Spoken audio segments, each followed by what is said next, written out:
Gracias. Hola familia, buen día.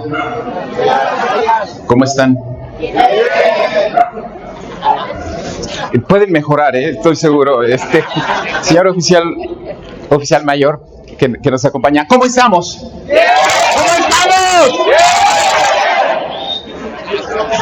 Ahora sí ahora sí les van a creer.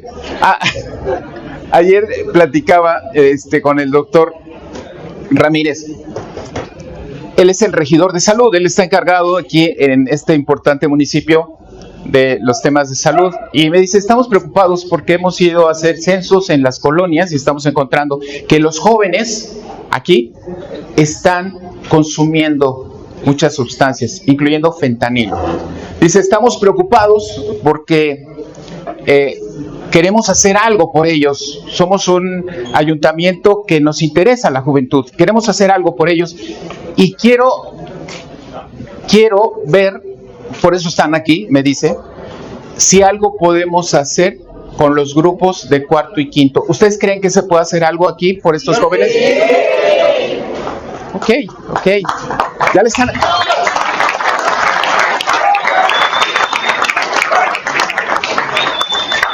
Bueno, familia, por eso quería mostrarles un poquito el ánimo que ustedes tienen, la fortaleza que tienen para hacer las cosas de ayuda, ¿correcto?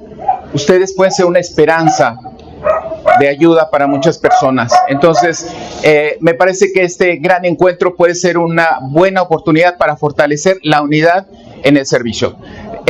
Tengo poco tiempo para hablar de un tema maravilloso. Vamos a hablar un poquito de la felicidad, ¿les parece? Ok, ¿quién de los que está aquí está pasando un momento difícil o está sintiéndose con mucha angustia o algo así? ¿De los que están aquí? ¿Nadie? Vaya, alguien que es sincera, ¿no? Aquí, ella y otra.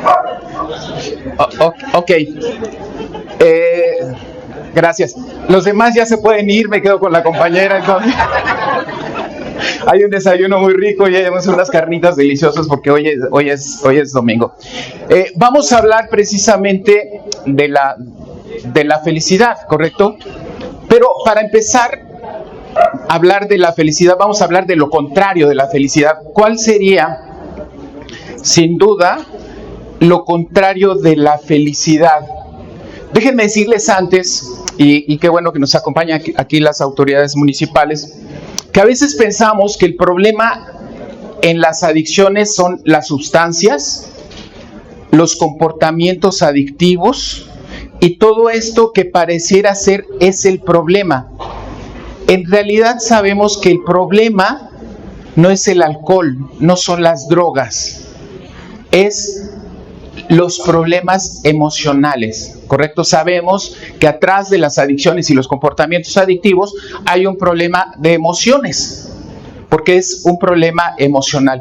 Y en términos generales vamos a identificar que las emociones dolorosas, le vamos a llamar el sufrimiento, la infelicidad, es lo que lleva a las personas a buscar un escape, una salida falsa, que el cerebro, en la mente del alcohólico, del adicto, va generando como que es la solución, pero esto se convierte más bien en una ratonera, en una especie de trampa. La trampa que va atrapando a las personas cada vez más en esta dinámica. En ese sentido, quizás podemos empezar por preguntarnos, ¿quién de los que están aquí no vivieron un fondo terrible de sufrimiento? Levante la mano el que no haya vivido algo, una vida llena de sufrimiento. ¿No? No, todos. Ok, menos por supuesto las autoridades municipales, ellos no están aquí, que tienen. Ok, venga. Ok, sufrimiento. Sufrimiento es dolor profundo del alma. Y cada uno llegó a experimentar en un momento un dolor profundo del alma. Es un dolor de las heridas profundas de la infancia que te dejó una huella. ¿Cuál es este fondo de dolor? Seguramente tú vas a identificar alguno de estos que fue la parte que más te dolió? Quizás fue el sentir vergüenza en la vida, como que no tenías un lugar, como que eras muy rara, como que eras muy raro, como que no pertenecías. Quizás en tu vida sentías como una necesidad de controlar, ¿sí o no, compañeras? Sí. Al marido, ¿no? Sí. Pero nunca pudieron porque siempre bien ingobernables, ¿sí o no, compañeros? Por supuesto. Quizás tu fondo es que eras demasiado iracundo, muy soberbio. ¿Sí, compañeros, o no? O nada más en Guanajuato, allá. Aquí también, ¿verdad? Quizás tu dolor profundo de sufrimiento era la tristeza, esa sensación de no estar conectado, esa sensación de no pertenecer a nadie, de sentirte raro, como que no habías nacido en esa familia, como que te habían adoptado, ¿no? Como que no te querían, como que no tenías conexión con la vida. Y quizás creciste a veces con obsesiones, con miedos, con angustia, con estrés, con una necesidad absoluta de llamar la atención, ¿sí o no, compañeros? ¿Sí o no? Y por supuesto, como no te daban la atención de una manera sana, la buscabas a veces controlando, manipulando, mintiendo, fugándote, ¿sí o no, compañeros? Ok. A veces este dolor profundo te llevaba urgentemente por tratar de llenar ese vacío, a veces con alcohol, a veces con drogas, a veces con relaciones tóxicas, ¿sí o no? Sí. Y por supuesto esto se convirtió en una especie de trampa, la trampa de la mente. ¿Por qué razón? Porque tu mente entendía que esa era un poquito la solución al problema.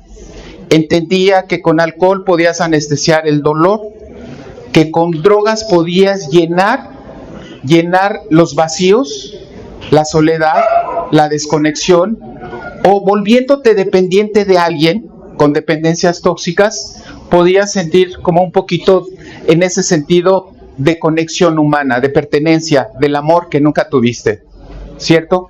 Ese es el dolor emocional, ese es el sufrimiento profundo, llamémosle así, del alma, que desgarra las entrañas y que te hace cometer cosas que nunca te hubieras imaginado y que terminas haciéndolas. ¿Sí o no, compañeros? Sí. Lo sé.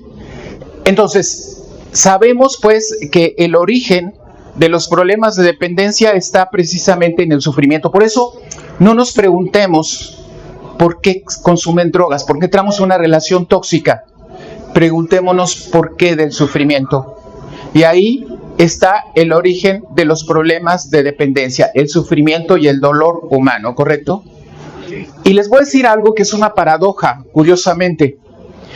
Cuando caemos en problemas de dependencias, es porque la mente vive continuamente tratando de aliviar, de anestesiar, de fugarse para no enfrentar el dolor. Esa es, sin duda, la razón por las cuales las personas buscan anestesiarse, a veces con las pantallas de los dispositivos, a veces con la pornografía, a veces con el juego patológico, buscan desconectar ese dolor, distraerse. Ustedes pueden imaginar que ahora hay jovencitos y jovencitas que se cortan, ¿no? Le llaman autolesiones, el cutting. Y uno se pregunta por qué alguien, un joven de 13, 14 años, toma una navaja y se corta. Y cuando platicamos con estos jóvenes, nos dicen, experimento un dolor, que este dolor es menos porque me distrae de un dolor más profundo, que es un dolor en el corazón, que no puedo calmarme más que sintiendo este dolor. Prefiero sentir este dolor que controlo que el dolor de mi corazón. Y ese dolor lleva a muchos jóvenes ahora a buscar el suicidio, a buscar perderse en las drogas, incluso en este mundo de la delincuencia organizada, etcétera. Entonces estamos ante una situación, por supuesto, que necesitamos buscar soluciones. Entonces, la raíz de las dependencias está en esa fuga, en ese intento desesperado de enfrentar de manera equivocada el dolor y el sufrimiento. ¿Queda claro hasta ahorita? Díganme que sí. Perfecto. Bien. Lo siguiente que quiero mostrarles es, nacemos con ese dolor, es algo que aprendimos, es algo que estábamos en nuestro destino, sufrirlo. Quizás no. Déjame contarte una historia.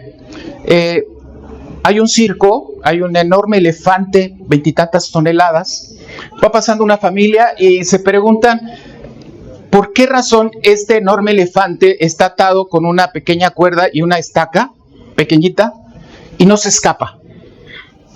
Y entonces van y le preguntan al que cuida, oiga, ¿por qué no se escapa si está amarrado ahí nada más con una pequeña cuerda? Dice, es muy sencillo. Cuando era pequeño, elefante lo amarrábamos con esa estaca y con esa cuerda. Y no se podía escapar, era chiquitito. Y desde entonces aprendió, y ni siquiera hoy lo intenta, que podía escaparse.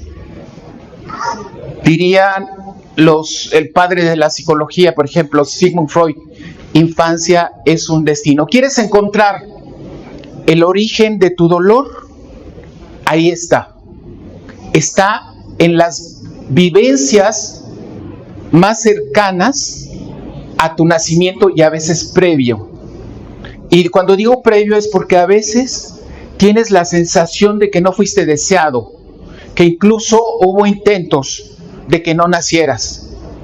Y a veces en estas experiencias, porque nos convertimos en personas muy vulnerables cuando nacemos, tenemos que pasar 2 años para poder desarrollarnos más o menos y ser independientes. A las 2 horas de nacido, por ejemplo, un caballo, una cebra, cualquier de estos animales, tiene que levantarse, correr, alimentarse y salvarse de los depredadores. Para que esto ocurra en el ser humano, tiene que pasar 2 años, porque nacemos con una de las máquinas más prodigiosas del universo, que es el cerebro humano. Y tenemos que completar el desarrollo en la parte de afuera. 2 años. Esto nos hace a los seres humanos muy vulnerables a los contactos humanos y a lo que nuestros cuidadores nos dan. Entonces, esta mañana quieres entender un poquito de tus dolores, el origen del sufrimiento. Haz un repaso conmigo. Piensa un poquito. Te voy a decir una serie de situaciones y mentalmente me vas a decir si tú las viviste o no. Y quizás después de que sumes estas experiencias, descubras el origen de este sufrimiento. 1. Entre el año en que naciste y los 8 años, ¿alguien murió? ¿Falleció alguno de los padres? ¿Hubo dolor y tristeza en esa familia? 2. ¿Hubo divorcios, conflictos, separaciones, pleitos? 3. ¿Faltó mamá, papá, algún ser querido que te diera apoyo? 4. ¿Fuiste víctima de maltrato? Es decir, sentías que tu mamá, tu papá estaba enojado y entonces se desquitaba contigo y te gritaba y no sabías por qué te gritaba y a veces te golpeaba. El siguiente, abuso sexual. ¿Sentiste miedo alguna vez porque alguien, algún adulto, incluso algún familiar te tocó? ¿Sentiste miedo porque fuiste víctima de abuso sexual? ¿Fuiste víctima del abandono? Porque quizás tenías papá, tenías mamá, quizás, pero tu mamá estaba deprimida porque había un problema de alcoholismo, quizás, y entonces no tenías el cariño ni la protección cuando tenías ganas de un abrazo. No tenías esa sensación de seguridad y de abrazo, de sentir cuando llorabas y entonces en las noches experimentabas un profundo dolor, de sufrimiento, de vacío y de miedo a morir. ¿Hubo situaciones terribles en tu familia entonces de depresión, de enfermedad mental, que te hacían sentir desconectados o te comparaban siempre con otros, con el hermano, con el primo, y te hacían sentir menos porque entonces te decían, tú eres la tontita, tú cállate? Y aprendiste quizás pensando que no eras capaz, que no eras importante, que no debías existir, que no eras una persona que valiera por sí mismo, y entonces tuviste que inventar muchas cosas para poder sobrevivir. He mencionado algunas de los hechos que generan heridas traumáticas en el alma y que quedan en la mente de los seres humanos, provocando dolor crónico, emocional, para el resto de tu vida. ¿Viviste estas situaciones, compañeros? ¿Compañeros? Ok. Ahí está el origen. Ahí está, como en el elefante, estas ataduras que te van a llevar, y te voy a decir a dónde te han llevado, te van a llevar a vivir estados de estrés crónico. ¿A qué me refiero? Fíjate bien. Cuando somos pequeños y hemos vivido en estas experiencias adversas, traumáticas, queda una huella, y esa huella queda registrada en el cerebro, y particularmente en el cerebro emocional. Déjame decirte que dentro de nuestro cerebro tenemos en la parte de en medio lo que los expertos denominan el cerebro de mamífero, el cerebro de las emociones. Y este cerebro, cuando crece con una sustancia, neurotransmisores, que se llama cortisol, la droga llamémosle así, el neurotransmisor del estrés, provoca un deterioro en el desarrollo de estas estructuras que van a regular nuestras emociones.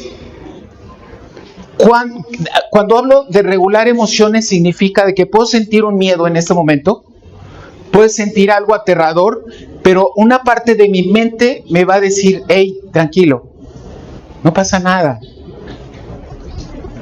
Siente este abrazo. ¿No? Ese sería como un esquema de regulación donde esta parte del cerebro crece. Pero cuando tu mente empieza a sentir miedo y lo amplifica porque siente que atrás de lo que está ocurriendo vas a sentir algo catastrófico, terrible, que te va a causar la muerte, como lo viviste en estas primeras etapas, tu cerebro no se va a desarrollar en estas estructuras, y por lo tanto estarás condenado a vivir siempre. Te voy a decir cómo, y me vas a decir si no es cierto. Tu compañero de vida se va a convertir en el miedo, ¿sí o no? El miedo se convierte como en esa parte que siempre hemos crecido desde que somos pequeños, desde que vamos a la escuela, al kinder, y entonces lloramos porque se va mamá. Lloramos porque no tenemos conexión ni posibilidad de relacionarnos sanamente con otras personas, porque sentimos que no nos comprenden, que no somos importantes, que no debemos de pertenecer, que somos como raros.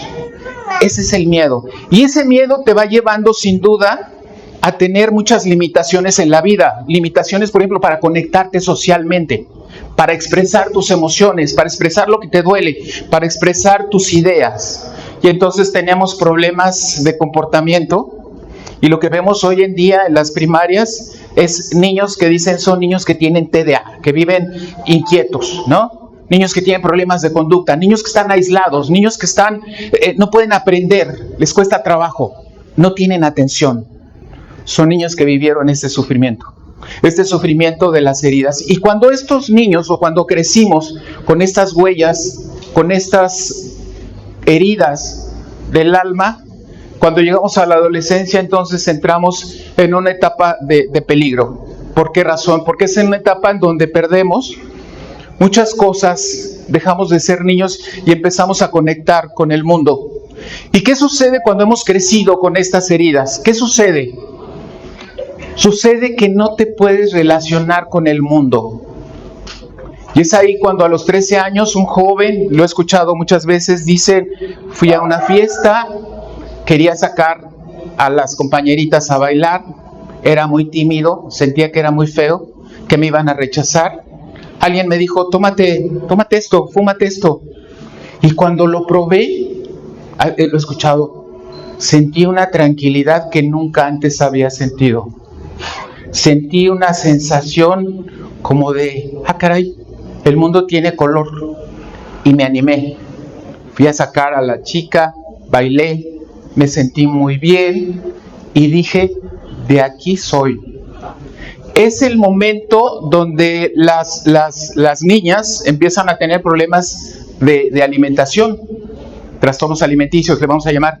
Es donde los chicos empiezan a fumar con esa idea de que van a ser muy interesantes y que van a ser muy bonitos, muy bonitas. Es una etapa en la cual empieza sin duda todas las crisis y todos los problemas, ¿sí o no?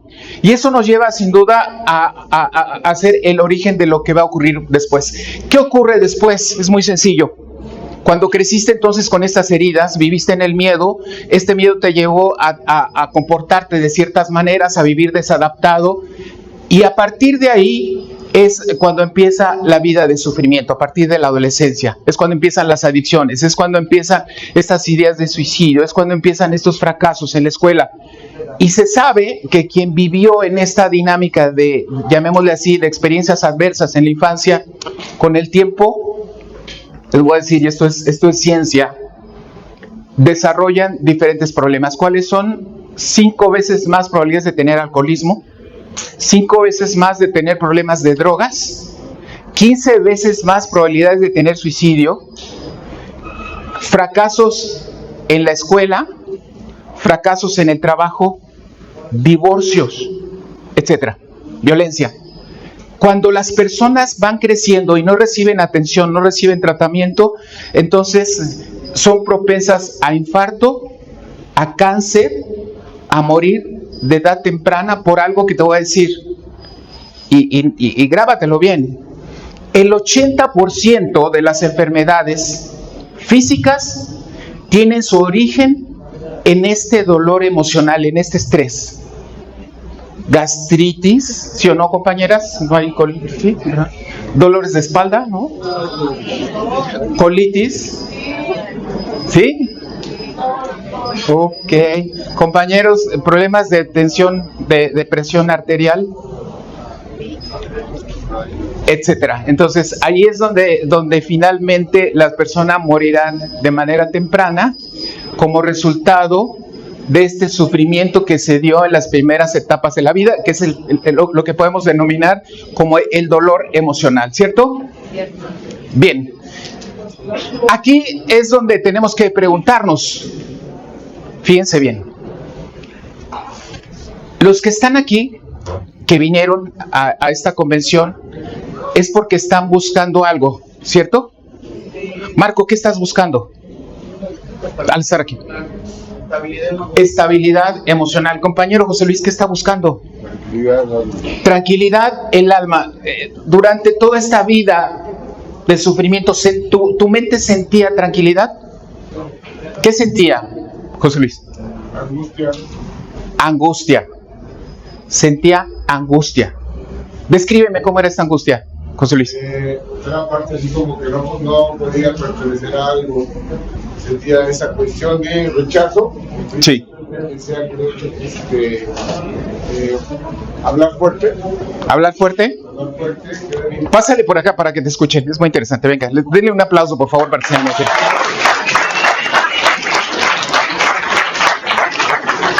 Si hay otro micrófono, se los agradecería, si no aquí.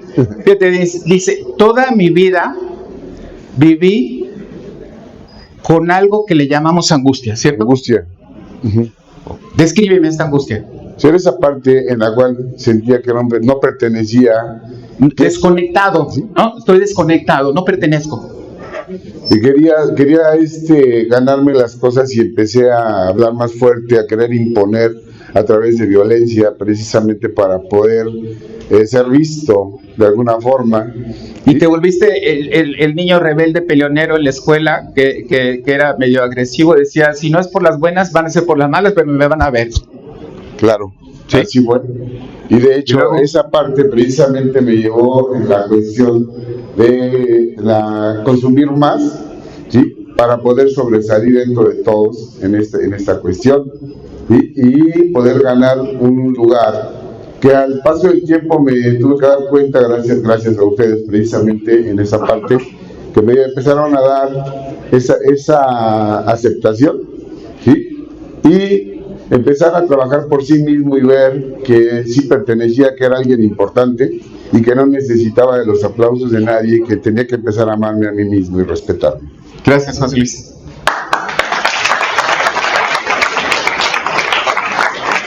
Vivía desconectado, sintiendo un profundo vacío. No me hacen caso. En mi casa, en mi hogar no me hacían caso. Nunca tuve un lugar. Y pensé que nunca en la vida tendría un lugar.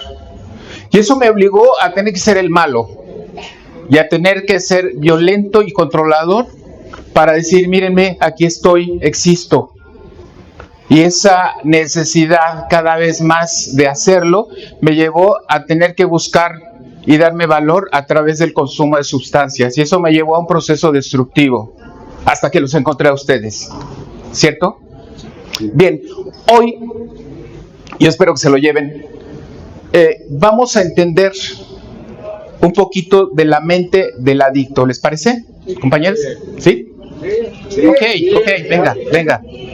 Y vamos a entender, fíjense bien, esto llévenselo por favor. ¿Dónde está el sufrimiento? Está en las personas, en nuestros padres que nos maltrataron. Está en la vida que fue cruel e injusta con nosotros. Está en mi esposa que ya no la aguanto. O en el esposo que ya quiero cambiar, ¿no, compañeros? Ya. Pero no se va el güey, ¿verdad? Es decir, ¿dónde está? Es que soy pobre y no tengo dinero y la vida ha sido... ¿Dónde está el problema? En uno. ¿Está? ¿En qué parte? En el alma, yo creo, ¿no? En los sentimientos, en el alma. Ok. ¿Saben cuál es la tragedia de las adicciones? Que te estás enfrentando al peor de los enemigos. El peor. ¿Cuál es el peor de los enemigos? La compañera está haciendo así, ¿sí? Ahí está.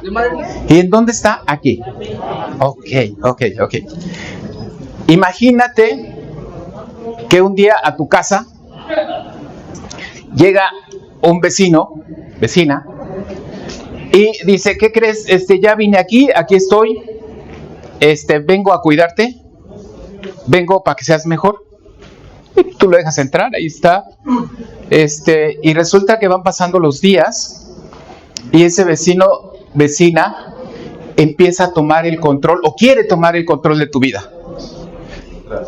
Siempre, este vecino te va a decir, o te va a querer decir, cómo hagas las cosas, pero para decirte cómo hagas las cosas te va a criticar, te va a maltratar, te va a obligar, te va a decir tienes que hacer esto, te va a decir eres muy tonto, no lo hiciste bien, otra vez fracasaste, te va a decir eres incapaz, te va a regañar, se va a poner violento, etcétera.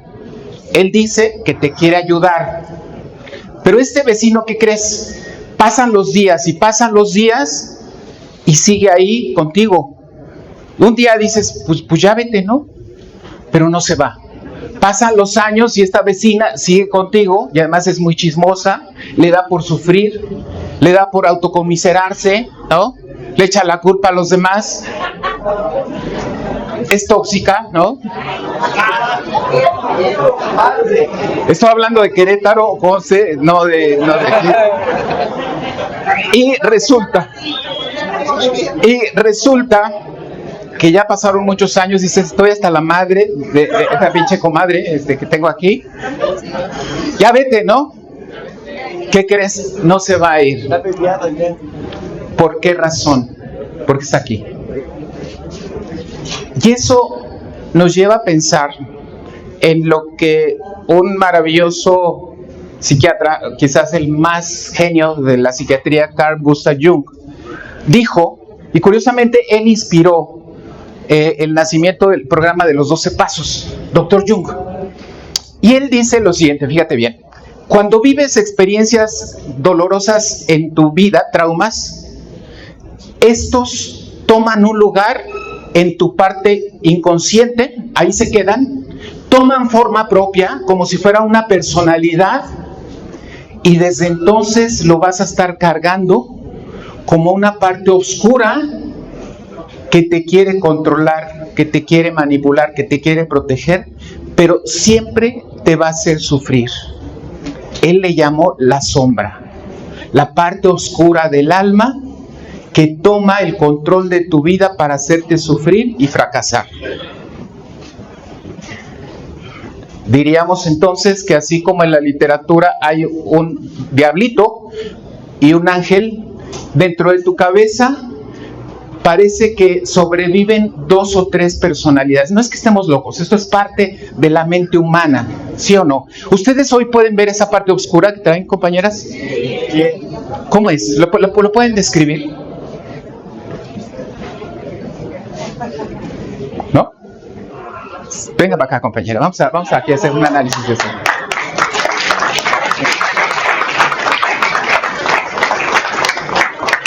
Ella es muy valiente, ¿eh?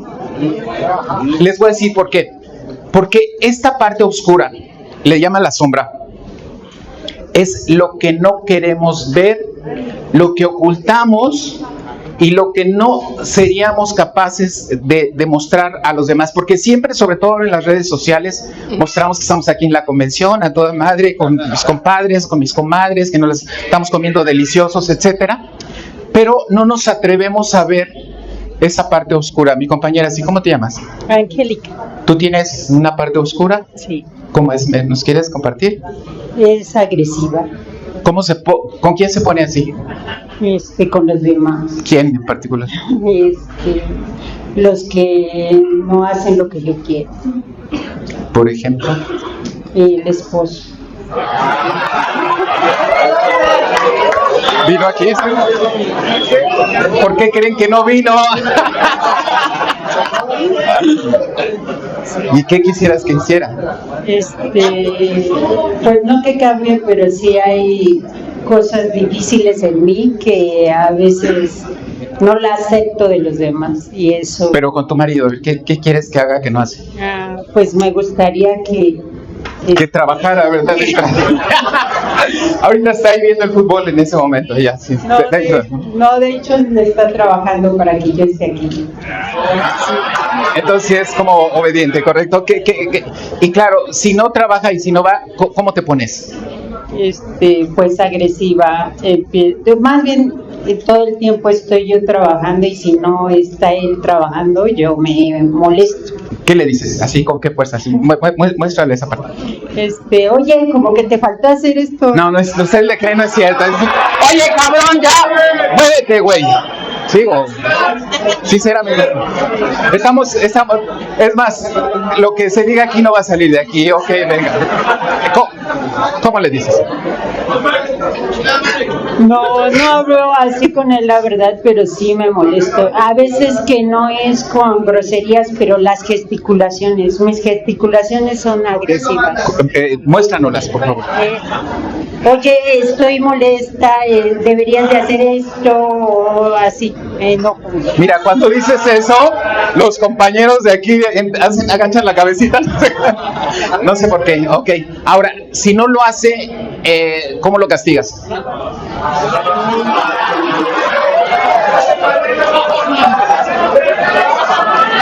Soy muy indiferente. El silencio, el arma del silencio y la indiferencia. Oye, vieja, que fui acá y que no sé qué cosa, y ella, sí, ¿no? Oye, que mira, te traje unas flores. ¿Y qué? ¿Algo así? Ok. Fíjate bien, esta parte oscura de la sombra que estamos hablando, ¿te llamas? Angélica. Es una parte que ella aprendió y la protegió. Eso es una parte interesante.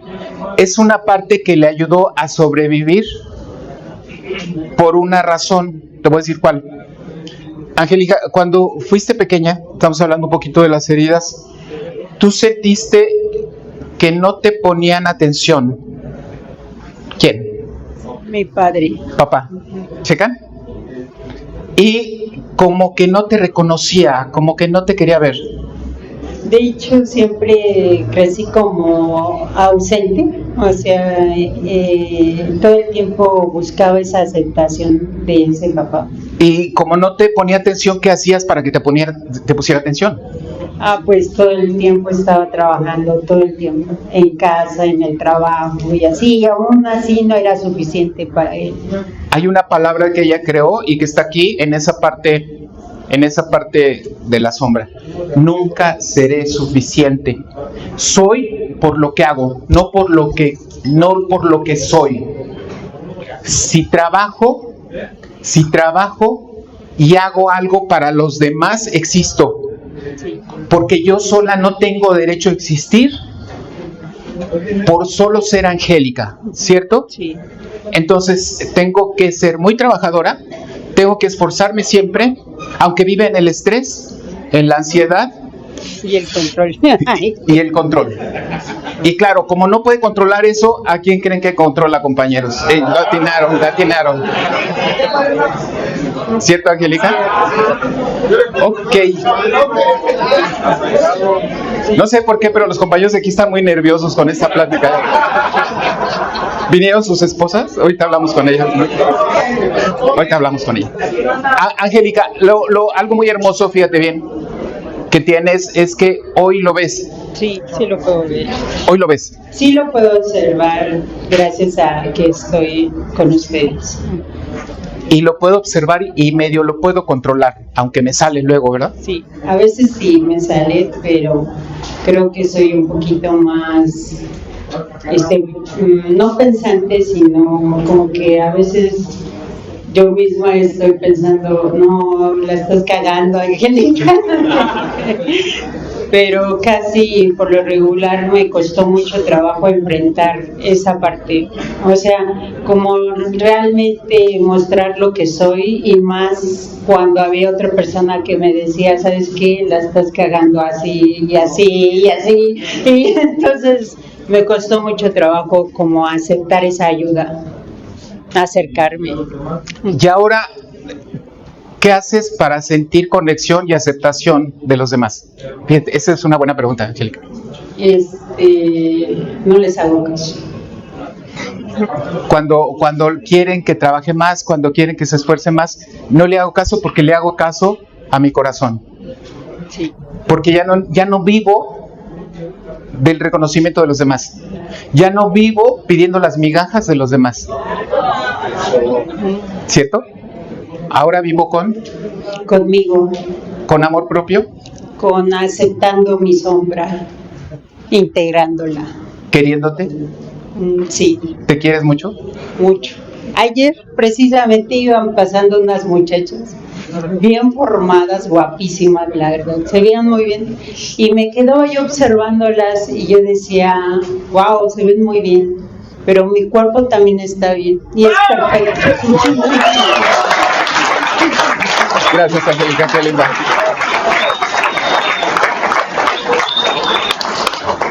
Bien, era claro que la vecina de adentro controlaba la vida y la hacía sentir, tú no perteneces, tú no mereces, tú no vales, y solamente si trabajas, entonces perteneces, porque como no existes, solamente a través de darle gusto a las personas puedes recibir el reconocimiento, ¿correcto? Es esa parte oscura que nos obliga a ser perfeccionistas, controladores, trabajadores, a costa de un desgaste emocional y físico muy fuerte, ¿correcto? Creo que varias de mis compañeras dicen, yo también, ¿verdad? Ahí está la razón del sufrimiento. Y bueno, esto nos lleva entonces a algo, si queremos cambiar esa base de dolor, que vamos a encontrar en los grupos y que vamos a encontrar a través de un programa. Lo primero es aprender a ver tu parte oscura. Le vamos a llamar el ego. El ego. ¿Qué es el ego? Fíjate bien. El ego es un vampiro emocional que te atrapa, que en apariencia te ha ayudado a sobrevivir a lo largo de la vida, pero que va moldeando tu existencia para evitar que sufras. Así de sencillo, el ego. El ego, y decimos mucho que atrás de las adicciones está esa parte de la soberbia, el egocentrismo, ¿no? Hoy hablamos del narcisismo entre los jóvenes. Y el ego tendría ciertas características. Vamos a tratar de ver cómo es este ego y entenderlo. El ego, digamos que es defensivo. El ego se basa básicamente en hacernos pasar por víctimas. El ego es una especie de juez terrible. Es decir, este juez siempre te dice, no vales nada porque no tienes derecho, eres muy tonto, eres incapaz, no eres suficiente, mejor cállate porque dices tonterías, no tienes derecho a existir, estás ocupando un lugar en la vida, eres peor que una cucaracha, no vales nada. Este ego te lleva a veces, fíjate bien, a hacer, para protegerte, hacer todo lo contrario. Y ahí lo veíamos en el caso de José Luis. Siento que no soy nada, que no pertenezco, pues ahora por las malas van a saber quién soy. Siento que no valgo, que no debo de existir, entonces creo una imagen inflada de mí mismo, ¿no? ¿Sí o no? Y me compro una camionetota así grandota para que me vean, ¿no, compañeros?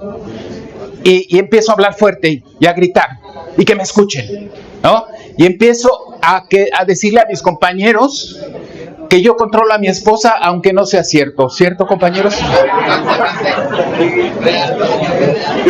Digo la verdad, sinceramente. Okay. Esa parte de soberbia, lo único que esconde es tu miedo, es tu sensación de ser débil, de ser vulnerable, de no poder manejar tus emociones. Y este ego te lleva a veces a tener que controlar a través de los celos, por ejemplo. ¿Sí o no, compañeros? ¿Te tardaste 5 minutos más?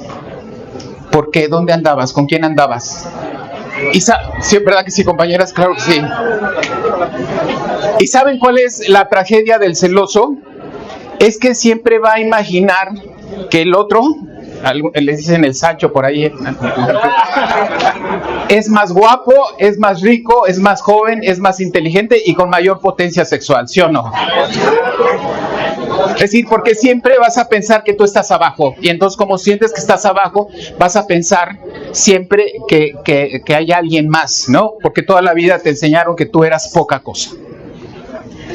Ese es el ego, y ese es el ego inflado que nos libera temporalmente, pero nos lleva a un fondo de sufrimiento, porque siempre terminará siendo la víctima, ¿correcto? Entonces tenemos que aprender a entender el ego como una parte protectora, y entonces tenemos que pensar en cómo lo vamos a cambiar. Entonces, bueno, ya hablamos del problema, ya hablamos de dónde surge, ya hablamos de que el problema lo traemos acá adentro, ya hablamos de la parte oscura, ya hablamos del ego. Ahora, no sé cuánto tiempo me quede. 5 minutos.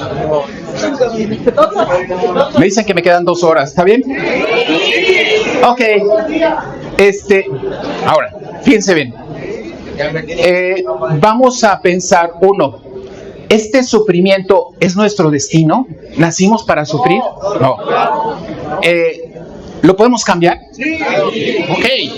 Entonces aquí la pregunta es, ¿cómo lo vamos a cambiar? Vamos a empezar una receta, a ver si funciona, ¿sí o no? Ahí va. Hubo un escritor famoso que hizo viajes por todo el mundo haciéndose una pregunta. ¿Cómo han hecho las grandes figuras de la historia, las que quieran? ¿Qué han hecho para ser personas grandes? Le llamó los héroes. Y él escribe, este señor se llama Joseph Campbell, escribe un libro que se llama Las 1000 caras del héroe. Y él describe las etapas del viaje del héroe. ¿Les gustan las películas de héroes? En todas las películas están estas fases del viaje del héroe. ¿Les gustan historias de personas grandiosas? Cristo, Buda, quien quieran. Están las fases de la historia del héroe. ¿Quiénes serían los héroes? Aquellos que lograron, a partir de la adversidad, romper las cadenas, crecer y ser grandes. Entonces, decíamos hace rato con Marco, ¿para qué vinieron aquí? Para cambiar. ¿Para qué están aquí? Para entender la mente y para ser grandes personas, ¿sí o no? Y si no, ya se pueden ir los que no quieran. Ok, vamos a entender entonces las etapas del viaje del héroe y ustedes me van a decir dónde van. Porque ustedes en este camino que decían emprender, están emprendiendo una historia para ser heroínas de su propia vida y héroes de su propia vida. Admirables, personas increíbles, personas fascinantes. Ustedes están hoy trabajando en ello. ¿Qué dice el señor Joseph Campbell del viaje del héroe? Primero, el héroe al principio vive una vida infeliz, cómoda, aburrida, sin sentido.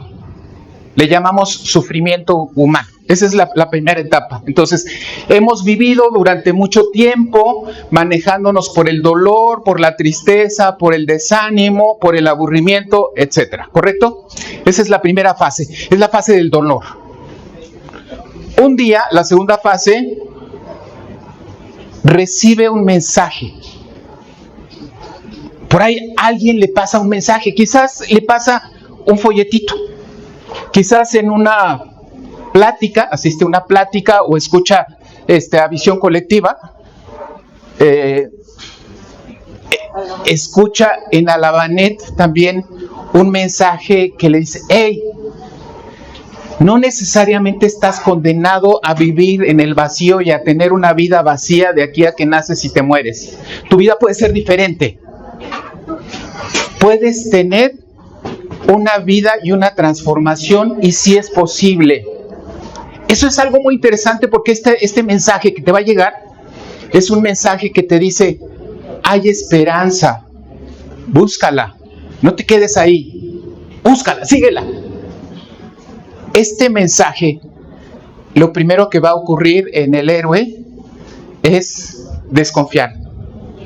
Es decir, no, pues realmente yo estoy condenado a eso, ya soy muy grande, ya no puedo cambiar, realmente, pues así es mi familia. Entonces va a haber una negación. No puedo, a estas alturas es muy difícil. Y es ahí en donde el héroe va a enfrentar el dilema. Uno, ¿se regresa a vivir la vida siempre de vacío? ¿O va a decidir emprender un viaje? Vamos a pensar que decide emprender ese viaje, el viaje del héroe. En el camino, una vez que escucha el mensaje, ¿qué creen? Se va a encontrar a un maestro, un padrino, una madrina, un poder superior. Y este padrino, madrina, poder superior le va a decir: yo puedo, yo pude, tengo 20 años viviendo una vida nueva, tú también puedes. Viví lo mismo y peor de lo que tú viviste y tú también puedes. Tienes que seguir este viaje, no te canses. Es un viaje doloroso al principio, pero tú puedes. Este maestro se va a convertir en un inspirador de ese camino porque te va a marcar la guía, te va a decir por dónde. Apóyate en ese padrino, síguelo, escúchalo, por una razón. Nadie puede cambiar su adicción solo. Necesita de un poder superior, necesita de un grupo, necesita de apoyo. Apréndete eso. Solo no vas a cambiar. Si piensas que vas a cambiar solo, es parte de una soberbia. Una vez que la persona sigue la guía, en ese sentido va a empezar una nueva etapa de lucha contra todas esas fuerzas del ego, ¿qué creen que va a hacer el ego? Se va a resistir. Y entonces inmediatamente va a reaccionar y te va a decir, no vayas a tus juntas. ¿Para qué vas? Quédate en casa. Hay el partido ahorita de fútbol y está muy bueno, ¿no? No vayas a la convención, sí, quédate ahí mejor viendo el fútbol, etcétera. Ese ego te va a decir que no se puede. Va a hacer que piense que te derrotes antes de enfrentar el camino. Sin embargo, vamos a pensar que sigues luchando en el camino, y entonces parte de este camino del héroe es que viene una etapa de la derrota. Me derroto. No puedo solo. Necesito guía. Necesito apoyo. Aquí está mi mano, ayúdenme. Quiero cambiar. Es ahí cuando esta fractura del ego, ahí es donde el ego empieza a romperse, ahí es donde empiezas a vivir una nueva experiencia más espiritual, empieza a darte señales de que por ahí es el camino. Y vas creciendo, y vas asistiendo a tus juntas, y vas leyendo la literatura, y vas escuchando diariamente a tu padrino, y buscas un cambio profundo en tu vida, pidiéndole a un poder superior que te ayude a una nueva vida. ¿Y qué crees? Ahí va a empezar la parte más difícil, la parte dolorosa, y te voy a decir por qué.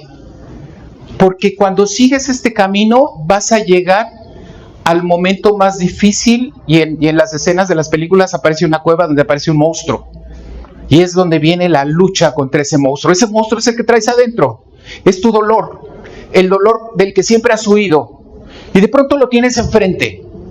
Nunca lo has querido ver, siempre lo has tratado de ocultar con algún esquema de distracción, y hoy lo tienes enfrente, y es tus propios fantasmas. Es ahí cuando tú decides huir o enfrentar tus dolores y tu sufrimiento.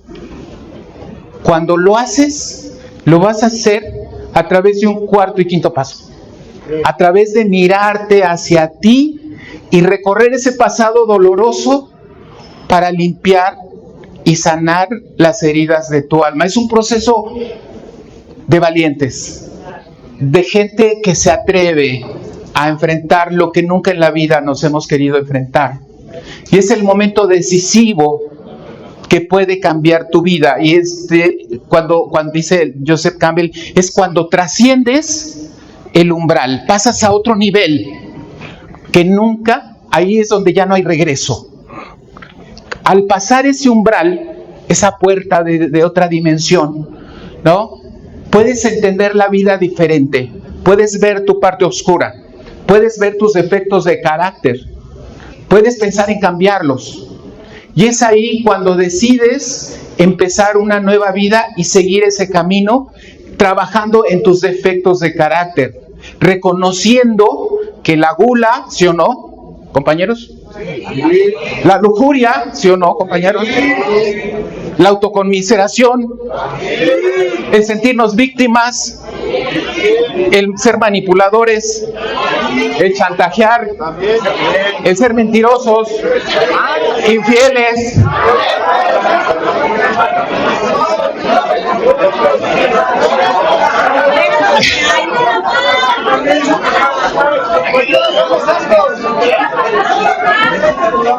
Ok, ya.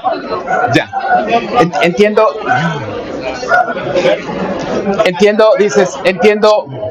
que eso era parte de una vida de sufrimiento, que esa era la salida que mi alma buscaba para juntar los pedazos, pero era una vida de dolor, era una vida de angustia, donde necesitaba cada vez más, y ya no podía controlarlo. Y a partir de ese momento del viaje tomas el control de tu vida, miras tus defectos, trabajas en controlarlos, haces una promesa diario de cambiarla, y en la noche evalúas si estás teniendo avances, ¿no? Y digamos, lo primero es decir, mi problema es que tengo adicción a la Coca-Cola y a la comida y al pan. Hoy voy a seguir lo que me dice la nutrióloga. Y esa noche llego a decir, a ver, dije que no iba a comer mis 3 panes y mis 10 tortillas. ¿Cuántas me comí? 2. Ok. Resulta que me da por escaparme por ahí, esconderme y ir a lugares donde no debo de ir. Digo, no, ahora en vez de ahí me voy a ir al parque a hacer ejercicio y al gimnasio, ¿no? Diario. Caminar. ¿Lo hice en la noche? Quizás sí, quizás no, ¿correcto? Es ahí cuando dice, ya me he vuelto adicto a la pornografía en el internet. ¿Sí o no, compañeros? ¿Sí o no, compañeros? Sí, de pronto así como que sí, sí. Es decir, hoy ya voy a controlar mi adicción al internet y lo voy a ver nada más 2 horas al día, ya no las 10 horas que antes la veía a las 3, 4 de la mañana, ¿correcto? Y es ahí en donde vas identificando, por ejemplo, la soberbia, por ejemplo, los celos, por ejemplo, esta autoconmiseración como defectos de carácter, y haces algo para vencerlo. ¿Y qué crees? Cuando esto lo haces diario, como si fuera gimnasia, como si practicaras en el gimnasio diario, esta es una gimnasia espiritual, mental, te das cuenta, conforme lo vas haciendo diario, que lo puedes cambiar y que puedes cambiar tus defectos de carácter. Y es ahí, de acuerdo al camino del héroe, donde viene la prueba definitiva. Y se le llama el regreso del elixir. Así lo dice, del elixir. O sea, ya encontraste la fórmula que cambia tu vida, que ya traspasaste el umbral y ahora tienes el elixir, algo que cambia, ya conocí, ya es el programa.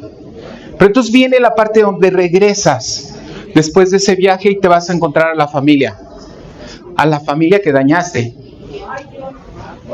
¿Sí, no? Con tantas mentiras, ¿verdad? Con la flojera, con el abandono. ¿Sí o no? ¿Verdad que no, madrina? Yo lo sé. Ok, ahí es donde empiezas a tener que reparar. Si pudiste, si lo puedes hacer todavía, y si ya se fueron tus padres a quien dañaste y provocaste el sufrimiento, quizás con una carta llevárselas a su tumba y pedir perdón. Y humildemente reconciliarte y por primera vez ser honesto y dejar en ese sentido la vida anterior, porque ahora tu vida ha cambiado. Y es cuando empiezas a reparar tu existencia, es cuando retomas tu vida laboral, es cuando retomas a tu familia, si es que todavía está. Es cuando empiezas a sentir que la vida tiene sentido. Y te voy a decir algo, por primera vez empiezas, José Luis, a sentir lo que nunca había sentido, paz mental. ¿Qué es la paz mental? Te lo voy a decir de una vez, y esto lo aprendí del padrino Samuel. Decía, paz mental es cuando las 3 partes que componen al ser humano, la mente, ¿no?, las emociones, el corazón y la manera en que actúo, están en equilibrio. ¿Cuál es la tragedia de una persona con adicciones? Que su cerebro piensa una cosa, sus sentimientos sienten otra cosa y hace otra cosa. Por lo tanto, estamos hablando de una persona descoyuntada totalmente. Cuando encuentras este equilibrio entre estos aspectos de tu vida, empiezas a experimentar paz mental.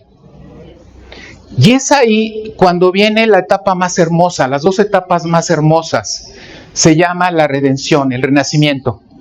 Es cuando tu vida tiene un sentido profundo de espiritualidad, porque puedes practicar la meditación y la oración. Acuérdate del 11º paso. Es ahí cuando viene el regalo más grande de la vida, que es el servicio. ¿Qué es el servicio? El amor a otros. El amor que nunca tuviste, ahora lo transmites. El amor que te lleva a salir del egoísmo y de la desconexión al encuentro con los demás y a una trascendencia profunda de la existencia. Ese sería el regalo más maravilloso de la experiencia espiritual que ahora puedes encontrar. ¿Correcto? Te invito este día a que digas en qué fase vas de este camino para ser héroe, para ser una gran persona admirable por tus hijos, para ser una persona que trascienda. ¿En qué fase vas? ¿Te quedaste por ahí? Fuiste un día a una experiencia y ya no volviste, quizás te falta. ¿No te has acercado a tu padrino, a tu madrina? Quizás te falta. Ya encontraste la paz, pero ahora no la has transmitido con tu familia. Hazlo. ¿Dónde vas? No te quedes. Avanza por algo muy importante, porque tu vida está destinada para grandes cosas. Cuando sanas tu alma, cuando encuentras el sentido profundo y espiritual de la existencia, empiezan a ocurrir cosas maravillosas en tu existencia. Empiezan las promesas del programa. Empieza otro sentido de la existencia. Tú estás aquí porque quieres una vida grandiosa, porque eres una persona grandiosa, única, importante, única en este universo. Tienes derecho y es tu obligación ser feliz. No te quedes. Sigue. Avanza. Por más difícil. Es difícil. Pero si avanzas vas a encontrar grandes regalos, ¿correcto? Y bueno, déjenme decirles nada más una serie de recomendaciones que hoy podría hacerles si quieren ser más felices. Aquí la anoté. Y les voy a decir algunos pasos. Ojalá te lleves alguno y te sirva para ser más felices, y son parte también del programa. Primero, el mundo actual, sobre todo cuando vivimos mucho en las redes sociales, nos enseña a ser personas infelices. ¿Por qué razón? Porque el mundo moderno te dice que la felicidad está afuera, se compra. Es cara, pues, pero vale la pena. Pero la realidad es que lo que compres te va a dar un gusto efímero, no permanente, lo que compres. El mundo actual te va a decir que vas a ser feliz con el príncipe azul y el marido perfecto. No existen los príncipes azules, ¿verdad? Bueno, es lo más parecido, ¿verdad? Que te tocó, pues. Es decir, me voy a casar con la mujer perfecta y voy a ser feliz. Trampa, ¿no? Trampa de ella. Me voy a comprar las cosas de marca y demás y voy a ser feliz. La troca más así y la casa más feliz y el trabajo de mis sueños. Y voy a ser feliz. Trampas. Y te voy a decir por qué. Porque la felicidad te la dio Dios y la traes aquí adentro. Aquí es, la felicidad no se compra. La felicidad se siente, se vive cuando sientes esa paz. José Luis, ahí está, ya naciste con ella. Descúbrela en este viaje maravilloso. Entonces, la felicidad no está afuera, no se compra, no te la van a dar. Segunda, una de las tragedias de las personas con adicciones, ¿saben cuál es? La soberbia les lleva a pensar que pueden controlar todo. Y esa es una trampa. Es decir, te llegó a creer que tú con tu amor ibas a cambiar al marido, ¿sí o no? Fíjate bien cuál es la tragedia. Aquí, compañeras, me van a decir sí o sí no. Cuando hace tiempo, un poquito, cuando podían elegir, todavía pueden elegir, por supuesto, tenías 10 galanes. 10 galanes. El trabajador, el cuate que tenía gran futuro profesional, el cuate que era muy estudioso, muy serio, de buena familia, y el borrachín que te llevaba serenata a las 4 de la mañana, chingado, así con mariachi, flores.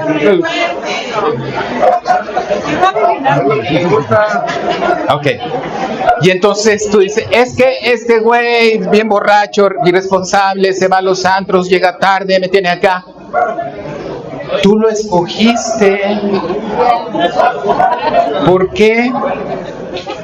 Es decir, es que los demás eran aburridos, ¿sí o no? Okay. Entonces, aquí es la trampa de mi cariño, mi corazón va a hacer que cambie. Y entonces me creé esa idea de que yo lo iba a cambiar. ¿Sí o no, mamás que tienen hijos con problemas de consumo? Aquí hay varias. Yo pienso que yo lo voy a poder cambiar con mi amor para que deje las drogas y esas malas compañías. Por eso cuando llega crudo en la mañana le preparo su menudito, le tiendo su cama y le preparo cosas para que se sienta tranquilo, ¿no? Con ese amor que yo le tengo, porque con ese amor va a dejar las drogas. Las trampas. Cuando mi vieja cambie y deje de ser como una leona, entonces ya me voy a portar bien y voy a venir a la casa, ¿sí o no? Más seguido. ¿Cuál es la trampa de todo esto? Ahí va. Que nuestra mente egocéntrica nos llega a pensar que somos tan poderosos que podemos manejar las cosas que no podemos manejar. Dios, concédeme serenidad para aceptar las cosas que no puedo cambiar. Todo el tiempo mi ego me hace sentir que yo mando, que yo controlo hasta en el grupo, ¿no? Porque yo soy el dueño, etcétera. Y me la paso queriendo cambiar a veces el clima, a veces la posibilidad de que la gente se muera, etcétera. Pero no estoy cambiando lo que sí puedo cambiar. Vamos a hacer una encuesta aquí con mis compañeras, ya que me cayeron muy bien. ¿Puedes cambiar a tu marido? No. ¿Puedes cambiar que tu hijo deje de drogarse? No. ¿Puedes cambiar tu mal humor?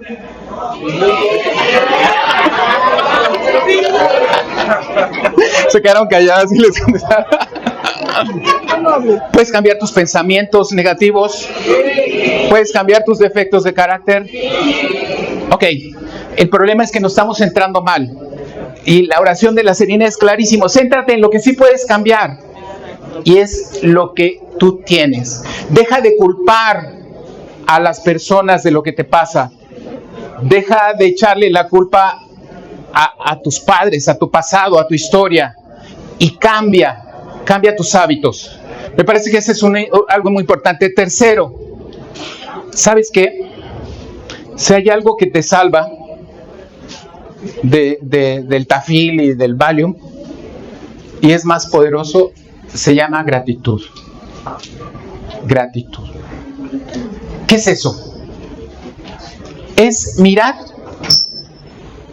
hacia afuera, hacia nosotros, para ver las cosas positivas. Porque ¿sabes qué? Porque tu mente egoica te lleva a ver siempre los negritos en el arroz. Y cuando ves las cosas maravillosas que tiene la vida, que Dios te da, es cuando tu corazón se llena. Un corazón lleno de gratitud es un corazón sano. Y entonces este día, queridos compañeros, si queremos practicar la gratitud, tenemos que pensar cuáles son aquellas cosas que la vida nos da y que tenemos que decir gracias a la vida. ¿Qué se les ocurre? Estar aquí, ¿cierto? Perdonen, van a mejorar. Estar aquí, podemos dar gratitud, ¿cierto? La luna y que hay un sol maravilloso, ¿cierto?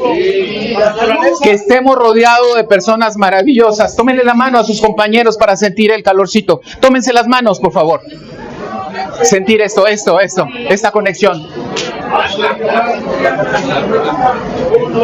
Déjenme decirles, ¿quién en este momento de esta conexión puede sentir tristeza? Nadie. ¿Quién puede sentir la alegría que nos transmiten los demás?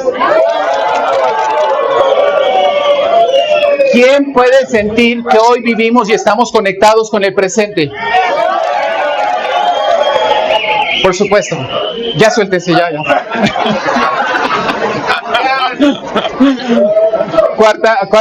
Cuarta recomendación. Ahí te va. Todo sugerido. ¿Sabes dónde está la tristeza, las culpas, la depresión? Está en tu pasado. Ya pasó. ¿Sabes dónde está el estrés, la angustia, la ansiedad? En el futuro. En el futuro. Si te ubicas en el presente, ahorita, aquí y ahora, la vida es perfecta. Si te desconectas de tus culpas, de tus miedos del pasado, lo vas a hacer viviendo el presente. Si vives el presente y dejas que tu mente ande divagando por las escenas catastróficas que tu mente crea, vives el presente. Cuando vives el presente, ¿cómo te sientes? Bien, ¿no? Estamos aquí. ¿O alguien mentalmente está en otro lado? No, ¿verdad? Estamos aquí. Y hoy podemos estar bien. Y podemos sentir gratitud porque nos sentimos bien, ¿cierto? Bien. Bueno, déjenme terminar esta plática que se me ha hecho muy interesante porque ustedes han participado mucho, eso me gusta. Haciéndoles unas preguntas. Quiero que el señor oficial mayor y nuestro regidor, a quien les agradecemos la hospitalidad, constaten si es que funciona el programa. ¿Les parece? Sí. Primero, ¿hoy podemos sentir tranquilidad? Sí. Perdón, pueden mejorar otra vez. ¿Hoy nos podemos sentir tranquilos, compañeros? Sí. ¿Podemos sentir que pertenecemos a algo más grande y hermoso? Sí. ¿Podemos sentir que podemos vencer nuestras dependencias y adicciones? Sí. ¿Que la vida es maravillosa? Sí. ¿Que tenemos un futuro increíble? Sí. ¿Que funciona el programa? ¿Que sí se puede? ¿Sí se puede? ¡Sí se puede! Gracias. ¡Sí se puede! ¡Sí se puede! ¡Sí se puede! ¡Sí se puede! ¡Sí se puede! Siéntate, Pepe. Padre, siéntate. Gracias. Cuánta emoción, ¿eh? Las que se do. Excelente. Gracias por venir, Muchas gracias. Señor oficial mayor, gracias por sus palabras. Muchas gracias. Gracias. Gracias, de veras, gracias. Gracias por invitarme. Un agasajo. Un agasajo. A todo dar. Gracias, Samuel.